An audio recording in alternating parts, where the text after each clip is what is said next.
penjahit bawa jas ini, saya ngomong, Bu, buatkan saya jas seperti ini. Gambarnya kayak iki, Bu, rupanya kayak iki. Akan jadi jas seperti ini enggak?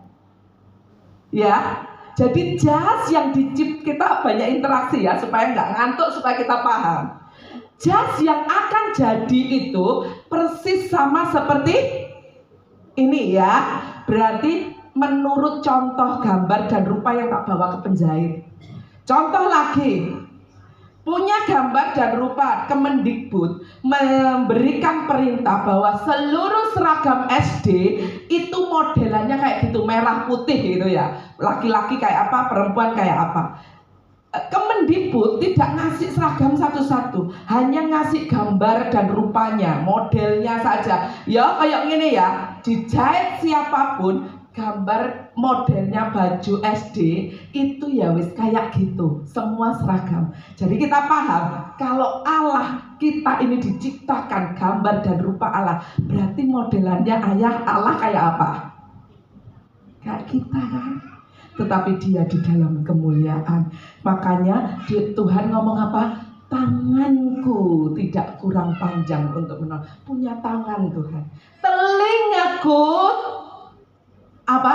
Tidak kurang panjang untuk mendengar. Tuhan tuh bisa mendengar, berarti punya telinga. Mataku tertuju kepadamu. Tuhan punya mata. Ya, mulutku menceritakan, berfirman, berarti melalui mulutnya. Ada mulutnya. Jadi kalau ditanya Tuhan itu manusia, jawaban kita loh diciptakan seturut gambar dan rupanya dia. Jadi bukan Tuhan itu sinar. Ya memang gak bisa dilihat menurut Nabi Musa, dia melihat dalam kemuliaan. Tuhan itu di dalam kemuliaannya, saudara. Dan itu harus kita pahami. Tetapi saudara, manusia jatuh ke dalam dosa, yaitu Adam dan Hawa di dalam Kejadian 3 ayat 6-7. Bagaimana Adam dan Hawa pertama kali jatuh dalam dosa, dia merasakan apa? Perempuan itu melihat bahwa buah pohon itu baik untuk dimakan. Ini yang sudah tahu ceritanya semua ya. Adam dan Hawa ini dirayu oleh ular, iblis, untuk makan buah yang tidak boleh dimakan sama Tuhan. Tetapi dia memakan buah itu, sehingga setelah dia membagikan dengan suaminya, dan suaminya kena rayuan gombal istrinya, sehingga dia tahu kalau dia telanjang, dia malu, dia cari tutup, saudara. Tutupnya itu dari daun. Kalau daun itu kan nggak bisa tahan lama, cepet robek. Itu awalnya Tuhan punya inisiatif untuk menyelamatkan manusia, yaitu di dalam Kejadian 3 ayat 21. Tuhan Yesus membuat, Allah Bapa membuat baju dari kulit hewan, saudara. Dan Tuhan Allah membuat pakaian dari kulit binatang untuk manusia dan untuk istrinya itu, lalu mengenakannya kepada mereka. Tuhan yang mengenakan, berarti Tuhan yang punya inisiatif untuk memakai baju manusia itu. Kenapa dari kulit binatang? Karena harus ada yang dikorbankan. Kalau binatang itu mau diambil kulitnya, otomatis disembelih, dimatikan, disembelih, keluar darahnya, baru kulitnya bisa diambil. Dan ini inisiatifnya Tuhan. Dan terjadilah Yesaya 53 1-12. Tuhan berfirman kepada Nabi Yesaya. Tuhan bilang apa, saudara? Siapakah yang percaya kepada berita yang kami dengar, dan kepada siapakah tangan kekuasaan Tuhan dinyatakan? Ya, 2. Sebagai taruh ia tumbuh di hadapan Tuhan, dan sebagai tunas dari tanah kering. Ia tidak tampan dan semaraknya pun tidak ada, sehingga tidak memandang dia, dan rupanya pun tidak, sehingga tidak menginginkannya. 3. Ia dihina dan dihindari orang, seorang yang penuh kesengsaraan dan yang biasa menderita kesakitan. Ia sangat dihina sehingga orang menutup mukanya terhadap dia, dan bagi kita pun dia tidak masuk hitungan. Itu firman-Nya Tuhan kepada Nabi Yesaya. Itu bisa dibaca di rumah ya, sampai 12. Bagaimana nubuatan itu sampai Yesus dicambuk, bilur-bilurnya menyembuhkan kita. Itulah inisiatif Allah untuk mendatangkan juru selamat bagi kita, saudara. Yang kedua, kita mau belajar tentang Allah anak Yesus Kristus di dalam penebusan. Yang menebus dosa kita sesuai dengan Yesaya ini adalah Tuhan Yesus namanya. Dia menjadi 100% manusia, 100% Allah. Kenapa harus dilahirkan? Karena dia harus melewati hidup sebagai manusia. Dia dikandung oleh Ibu Maria, dan Ibu Maria tidak bersetubuh dengan laki-laki manapun, walaupun saat itu dia sudah bertunangan dengan Yusuf, tetapi dia tidak bersetubuh. Roh Allah ditaruh di dalam rahimnya, dibuai, semuanya mengikuti karena Tuhan mau merasakan sebagai manusia. Kalau ada cerita dongeng yang tiba-tiba umur 30 sudah jadi pangeran, itu khayalan, saudara. Manusia pada hakikatnya harus dibuai di rahim, harus dibesarkan sampai 9 bulan, harus dilahirkan, harus mengalami menjadi bayi, balita, ini tumbuh sampai dia bisa memberitakan firman keajaiban Tuhan, menyembuhkan banyak orang, saudara. Itu harus dilalui Yesus sebagai Allah. Di dalam Yohanes 13 ayat 13, Tuhan Yesus itu adalah Allah. Kamu menyebut aku guru dan Tuhan, dan katamu itu tepat. Sebab memang akulah guru dan Tuhan. Dia adalah guru dan Tuhan. Itu pernyataan Yesus sendiri kepada murid-muridnya, saudara. Di dalam kitab Injil, saudara, semua itu yang menulis murid-muridnya Tuhan Yesus. Matius, Markus, Lukas, Yohanes itu. Kalau ada Injil di luar nama-nama ke-12 Rasul Tuhan, itu Injil penyesatan, saudara. Saya sebagai orang hukum, saudara, kalau saya ini ada perkara di pengadilan ataupun polisi, itu harus minta minimal 2 orang saksi. Dan saksi ini nggak boleh sembarangan. Saksi ini harus mengetahui kejadiannya, harus ada di tempat itu, harus syaratnya banyak, saudara, untuk menjadi saksi, dan minimal 2 orang. Tetapi di dalam kitab Injil itu ditulis berkali-kali tentang Yesus. Walaupun tulisannya berbeda, tetapi intinya sama. Karena manusia itu seperti ini, saudara. Sekarang saya memberitakan ini, kita ini mendengar banyak, tapi nanti di luar ditanyai, pasti jawabannya berbeda-beda. Intinya sama. Apa mau? Yesus adalah Tuhan. Sing satu nih cerita, oh Yesus ini begini. Intinya sama. Tetapi nggak, makanya di Matius ada, Markus ada, Lukas ada, ini ada. Itu adalah saksi yang saat itu mengalami, melihat sendiri, hadir di tempat itu, dan kita harus percaya itu, saudara. Kita buka di dalam Matius 28 ayat 16 sampai 18. Tuhan Yesus itu berkuasa, dan ke-11 murid itu berangkat ke Galilea, ke bukit yang telah ditunjukkan Yesus kepada mereka. 17. Ketika melihat dia, mereka menyembahnya, tetapi beberapa orang ragu-ragu. 18. Yesus mendekati mereka dan berkata, kepadaku telah diberikan segala kuasa di surga dan di bumi. Kita perhatikan yang ayat 1 tadi, bahwa setelah Tuhan Yesus bangkit dari kematian, dia ini menemui ke-11 muridnya, karena satu mati bunuh diri ya, Yudas Iskariot. Ke-11 muridnya itu yang ayat 16. Jalan ke Galilea, saudara. Di situ dia berangkat ke bukit yang ditunjukkan Tuhan, ke-11 muridnya. Dan yang ayat 17, mereka beberapa itu, yang 17 mas, Berbahagialah engkau, yang mana tadi? 16 ayat 17. Ketika melihat dia, mereka menyembahnya. Pada waktu sebelum Yesus mati di kayu salib, murid-muridnya itu hanya ikut, ya, hanya ikut. Setelah itu nggak menyembah, saudara, hanya ikut karena dia dianggap hanya guru gitu. Tetapi setelah Yesus mati dan bangkit, dia tahu ini adalah Allah. Sebagian orang menyembah, tetapi ada yang ragu-ragu. Itu gambaran kita. Kadang kita ada di sini, tetapi kita kadang ragu-ragu. Benar tak Yesus ikut Tuhan? Benar tak itu bukan manusia? Lihat Tuhan kenapa mati? Kenapa ini? Karena mati itu adalah manusianya. Yesus sebagai Allah sudah bangkit, saudara. Orang bilang apa? Kalau Yesus Allah, kenapa pada waktu dibaptis ada manusianya, ada burung merpati, ada suara di surga? Itu adalah manifestasinya, saudara. Yesusnya adalah Allah sendiri. Kita jangan mau digoyahkan. Ketika melihat dia, murid-muridnya, ini muridnya sendiri loh.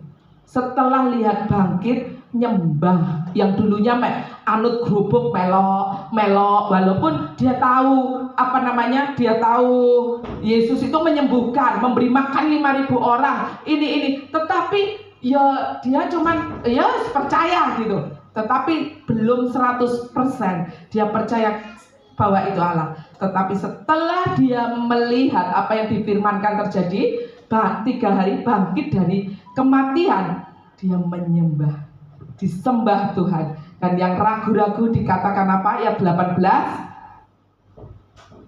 Yesus mendekati mereka dan berkata, kepadaku telah diberikan segala kuasa di sorga dan di bumi. Yesus mengatakan sendiri, kepadaku telah diberi kuasa di sorga dan di bumi. Berarti Tuhan Yesus yang memiliki sorga dan bumi. Kalau dia yang memiliki sorga dan bumi, dia adalah Allah, saudara.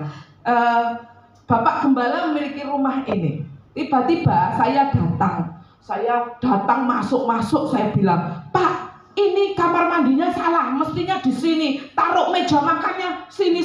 Bapak Gembala pasti melongo, loh, ibu ini siapa? Datang nyuruh saya begini lah. Karena saya tidak punya kuasa. Pasti Bapak ngomong, loh, kenapa? Bu, kok ibu kasih ini nih? Lah, kalau saya ngomong, ini loh Pak, rumah ini kan Bapak beli pada waktu itu belum namanya Bapak. Ini sekarang ini nama saya, Pak. Saya yang bawa sertifikatnya, saya bawa apa, saudara. Itu saya bisa membuktikan. Kalau saya nggak bisa membuktikan, ya diusir sama Pak Bowi. Kamu tidak berkuasa atas rumah ini, karena bukan pemilik rumah itu. Kalau Tuhan Yesus mengatakan, aku pemilik surga dan bumi, berarti dia adalah Allah yang berasal dari surga dan yang menguasai bumi. Dan kita diciptakan, yang tadi di Kejadian tadi 26-27 dikatakan apa? Untuk menguasai. Berarti kita ini punya kuasa atas bumi. Diinjak di bawah kaki kita, seperti pujian tadi mengatakan. Semua yang ada di bumi itu di bawah kaki kita injak gitu, dan kita jadi kalau gitu kita punya kuasa. Apapun yang ada di bumi ini mestinya kita bisa menikmati, tetapi kita kadang belum tahu cara untuk menikmatinya. Itu harus benar-benar mempunyai hubungan yang pribadi dengan Tuhan. Saudara, Tuhan Yesus itu berkuasa di bumi dan di surga, dan perkataannya itu adalah dikatakan oleh saksi yang terpercaya, yaitu murid-muridnya, ke-11 muridnya yang ikut bersama-sama dia. Itu saksinya di dalam Filipi 2 ayat 6-11. Filipi 2, yang walaupun dalam rupa Allah tidak menganggap kesetaraannya dengan Allah itu sebagai milik yang harus dipertahankan, itu Yesus, melainkan telah mengosongkan dirinya sendiri dan mengambil rupa seorang hamba dan menjadi sama dengan manusia. Tuhan Yesus gak pernah memegahkan diri, dia mengosongkan diri, mengambil rupa seorang hamba. 8. Dan dalam keadaan sebagai manusia, ia telah merendahkan dirinya dan taat sampai mati, bahkan sampai mati di kayu salib. Yang mati di kayu salib itu adalah Tuhan Yesus. 9. Itulah sebabnya Allah telah sangat meninggikan dia dan mengaruniakan kepadanya nama di atas segala nama. Lanjutnya, supaya dalam nama Yesus bertekuk lutut segala yang ada di langit dan yang ada di bumi dan yang ada di bawah bumi, dan segala lidah mengaku Yesus Kristus adalah Tuhan, bagi kemuliaan Allah Bapa. Yesus Kristus itu adalah Tuhan. Walaupun dia sebagai Allah, sebagai Tuhan di bumi, tidak menganggap itu sebagai kesetaraan dengan Allah. Dia mengosongkan dirinya, merendahkan diri. Apakah kita, anak-anaknya, mau merendahkan diri, mau mengosongkan diri kita, supaya apa yang masuk di dalam hidup kita itu bisa masuk dan kita menjadi orang yang dimuliakan seperti Yesus, bagi kemuliaan Allah Bapa. Dia adalah Tuhan. Yang ketiga, Allah Roh Kudus di dalam penyertaan. Yang menyertai kita itu adalah Allah Roh Kudus. Sekarang ini kita tidak hidup di dalam Tuhan Yesus, tetapi kita hidup di dalam kasih karunia Roh Kudus. Roh Kudus yang menuntun kita, Roh Kudus yang memberkati kita, saudara. Kita hormati kehadiran Allah di tempat ini ya, untuk mendengarkan firman Tuhan secara serius. Allah Roh Kudus itu sudah ada di dalam Kejadian 1 ayat 1 sampai 2. Kita buka. Pada mulanya Allah menciptakan langit dan bumi. Bumi belum berbentuk dan kosong, gelap gulita menutupi samudra raya, dan Roh Allah, Roh Kudus, melayang-layang di atas permukaan air. Roh Kudus sudah ada sejak bumi dijadikan, sudah ada sebelum bumi dijadikan. Roh Kudus ada, dan yang mengerti kebutuhannya itu adalah Roh Kudus. Pada waktu apa? Bumi gak ono bentuk kosong, gelap gulita, Roh Allah itu melayang-layang di atasnya, saudara. Dan dia yang menginformasikan, memberikan tahu, dia tahu kebutuhannya. Oh, bumi gelap gulita, berarti bumi itu butuh terang. Maka ayat ketiga, Kejadian 1 ayat 3 dikatakan, jadilah terang. Maka terang, berfirmanlah Allah, jadilah terang, lalu terang itu jadi. Terang ini diciptakan setelah Roh Allah melayang-layang, dilihat, oh kebutuhanmu itu ternyata bumi itu gelap gulita itu gak enak, butuh terang, maka terjadilah terang. Maka untuk dari itu Mas Song Leader, tolong dihormati firman Tuhan ya. Saya agak terganggu dengan jadilah terang. Pada waktu terang itu dijadikan, dan terang itu jadi di dalam setiap kehidupan kita. Saudara, kalau kita mempunyai masalah, itu Roh Kudus yang tahu, yang memberitakan kepada Allah, mengetahui apa yang kita tidak tahu, saudara. Dan dia yang menyampaikan kepada Allah. Allah itu yang memberikan kepada kita. Untuk itu kita membutuhkan Roh Kudus. Pencurahan Roh Kudus setelah ini Pentakosta, kita benar-benar minta urapan Roh Kudus menguasai hidup kita, saudara.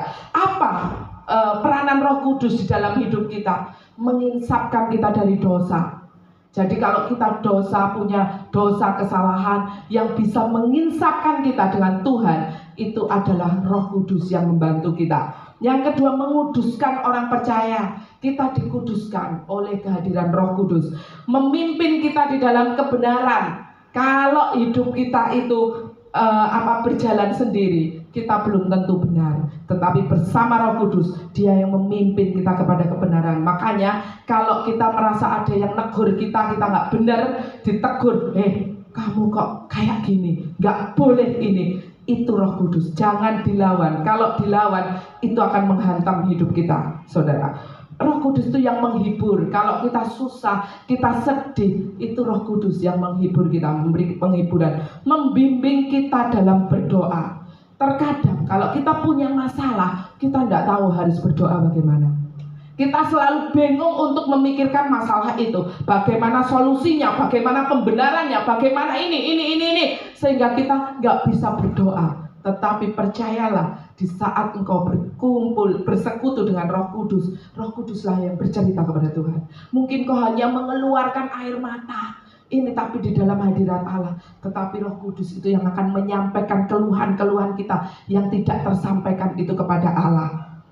Yang keenam, memenuhi hidup orang percaya. Orang percaya itu dipenuhi hidupnya dengan Roh Kudus, mengerjakan buah Roh Kudus. Buah-buah Roh itu sulit loh kita kerjakan. Kasih, sukacita, damai sejahtera. Kasih, kadang kita difitnah, untuk mengasihi orang itu sulit, saudara. Kita dimarahi, untuk mengasihi orang itu sulit. Damai sejahtera, kita mengalami masalah, gak mungkin kita mengalami damai sejahtera, saudara. Pasti bergejolak, berkecamuk. Tetapi Roh Kudus itu memberikan kita kekuatan untuk mengerjakan buah Roh Kudus. Yang ke-8, itu yang paling penting, saudara. Meyakinkan umat Tuhan bahwa Yesus adalah Tuhan. Tidak ada yang bisa membuat kita percaya kalau enggak Roh Kudus. Saya tahu sebagian di tempat ini pasti tidak paham apa itu Tritunggal. Ngerti nih, yowes, Allah Bapa, Allah Anak. Tapi aku percaya, gak usah belajar gini-gini. Aku percaya itu Roh Kudus yang memberi kita keyakinan, kepercayaan. Ada orang yang belajar sampai ke Israel, belajar Alkitab, teologia, sampai mereknya apa itu pangkatnya deret-deret, tetapi terakhir dia tidak percaya Yesus, malah dia membantai dengan perdebatan. Ini mengatakan. Karena apa? Karena tidak ada Roh Kudus di dalamnya. Apapun yang kamu akan baca, kalau tidak ada Roh Kudus tidak bisa. Kita buka 2 Timotius 1 Korintus 12 ayat 3b. 1 Korintus 12 ayat 3b. Dan tidak ada seorang pun yang dapat mengaku Yesus adalah Tuhan selain oleh Roh Kudus. Percuma belajar Alkitab kemana-mana, ke teologi kemana-mana, kalau engkau tidak ada Roh Kudus, engkau tidak akan bisa mengaku bahwa Yesus adalah Tuhan. Imanmu gampang dibelokkan kalau tidak ada Roh Kudus. Oh iya, benar, masuk akal ngomongannya wong iki. Karena ini hari-hari ini lagi gencar-gencarnya, saudara, di YouTube bekas pendeta, bekas orang Kristen, bekas ini banyak yang meninggalkan keimanannya untuk pergi ke tempat lain karena dia tidak mengaku bahwa Yesus adalah Tuhan. Yesus itu manusia biasa, sama seperti Nabi. Nabi juga bisa menyembuhkan orang sakit, Nabi juga bisa mendatangkan hujan, Nabi juga bisa membelah laut, Nabi juga bisa mengusir segala macam roh jahat, apa. Tetapi satu yang tidak bisa dibuat Nabi, yaitu bangkit dari kematian. Tapi Yesus membuktikan bahwa dia adalah Allah. Dia telah mengalahkan maut, bangkit dan menjadi Allah yang hidup dan mengirimkan kita Roh Kudus Allah yang luar biasa. Untuk kita dipenuhi Roh Kudus, Roh Kudus memberikan kita satu syarat, saudara. Karena Roh Kudus ini adalah pribadi yang membuat ilahi yang memiliki perasaan. Kita buka di dalam Efesus 4:30-32. Roh Kudus itu adalah pribadi Allah yang memiliki perasaan. Jadi dia ini kalau mau tinggal di dalam hidup kita, kita mau melayani Tuhan, kita mau bersaksi, kita mau Roh Kudus ada dalam hidup kita, ini yang harus kita lakukan. Dan janganlah kamu mendukakan Roh Kudus Allah yang telah memeteraikan kamu menjelang hari penyelamatan. Segala kepahitan gak boleh pahit sama orang, segala kegeraman gak boleh geram, kemarahan gak boleh marah kita, pertikaian gak boleh bertengkar, dan fitnah hendaklah dibuang dari antara kamu. Demikian pula segala kejahatan. 31. Tetapi hendaklah kamu ramah seorang terhadap yang lain, penuh kasih mesra dan saling mengampuni, sebagaimana Allah di dalam Kristus telah mengampuni kamu. Jadi kalau mau Roh Kudus itu tetap tinggal di dalam hidup kita, karena Roh Kudus itu yang memberikan kekuatan kepada kita, kita nggak boleh melakukan hal-hal yang jahat di mata Tuhan. Kalau engkau marah, engkau bertikai, cepat-cepat minta maaf, ampuni, jangan kau gampang marah, gusar. Ini semuanya dihilangkan, saudara. Kita mau hidup benar di hadapan Tuhan, maka Roh Kudus itu akan tetap tinggal di dalam hidup kita. Kita nggak bisa hidup tanpa Roh Kudus, saudara. Saya undang pemain musik maju ke depan. Kita mau belajar bersama-sama bahwa kita membutuhkan Allah Bapa di dalam penciptaan, Allah Anak di dalam penebusan, dan Allah Roh Kudus di dalam penyertaan yang menyertai kita. Kita membutuhkan Roh Kudus baik hari demi hari. Kita membutuhkan Roh Kudus. Kita perlu duduk diam di bawah kaki Tuhan dan mengundang Roh Kudus itu masuk di dalam hidup kita, saudara. Saya hari-hari ini mengalami kejadian yang luar biasa. Saya mendapatkan tekanan yang luar biasa saat saya mengalami kehilangan. Saya mengalami kehilangan yang disebabkan oleh pegawai-pegawai saya. Saya marah luar biasa, saudara. Dan Roh Kudus gak boleh marah. Tapi saat itu saya emosi luar biasa. Dan saya memakan buahnya, saudara. Saya dituntut balik sama mereka. Saya difitnah, saya diginikan, gitukan, saudara. Saya tidak bisa berdoa. Saya tertekan. Saya bingung untuk mencari pembelaan. Saya bingung untuk mencari solusi. Saya bingung untuk mencari ini. Saya nggak bisa berdoa di hadapan Tuhan. Tetapi Roh Kudus datang kepada saya, dan Roh Kudus mengatakan di dalam 1 Timotius tadi, saudara, dan saya bertobat. Saya bilang, Tuhan ampuni saya. Saya menangis, saya berdoa, dan Tuhan Yesus memulihkan saya. Tuhan Yesus ngomong, dia kasih saya rema. Di dalam Keluaran 14 ayat 14 dikatakan apa?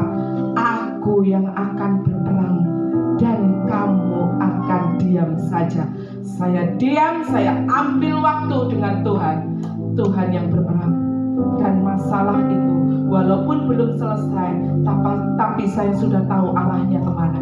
1000 orang mau narik saya ke bawah, tetapi satu orang, yaitu tangan Allah, satu tangan, yaitu tangan Allah yang menarik saya ke atas. Dan saya tahu pasti ada jalan keluar, pasti ada pemulihan, asal engkau mau melakukan apa yang Roh Kudus mau, yaitu hidup menjauhi kejahatan, supaya Roh Kudus itu tinggal di dalam hidup kita. Saya undang song leader, singer maju ke depan. Kita menyanyikan pujian yang sebelum firman Tuhan tadi. Kita pujikan dengan sungguh-sungguh. Kita undang Tuhan untuk masuk di dalam hidup kita. Kita mempunyai Allah yang luar biasa, Allah yang bisa menyembuhkan, Allah yang bisa memberkati, Allah yang bisa mencukupi, Allah yang bisa memberikan segala sesuatu. Tetapi terkadang kita nggak mempergunakan apa yang Tuhan beri dalam hidup kita, sehingga kita tidak bisa merasakan. Dan di saat kita tidak bisa merasakan, kita tidak bisa menikmati, kita pun tidak bisa menceritakan. Tuhan mau kita ada di dalam hadirat-Nya untuk merasakan, menikmati berkat hadirat Tuhan, supaya kita bisa menceritakan kebesaran Tuhan kepada orang-orang lain, dan banyak jiwa-jiwa dimenangkan bagi kemuliaan Tuhan.